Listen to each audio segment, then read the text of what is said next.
నారా చంద్రబాబు నాయుడు అనే నేను శాసనం ద్వారా నిర్మితమైన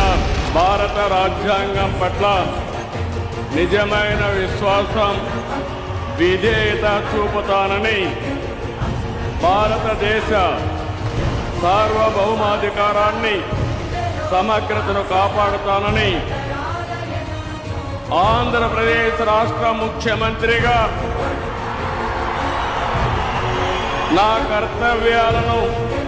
శ్రద్ధతో, అంతఃకరణ శుద్ధితో నిర్వహిస్తానని, భయం గాని, పక్షపాతం గాని, రాగద్వేషాలు గాని లేకుండా రాజ్యాంగాన్ని, శాసనాలను అనుసరించి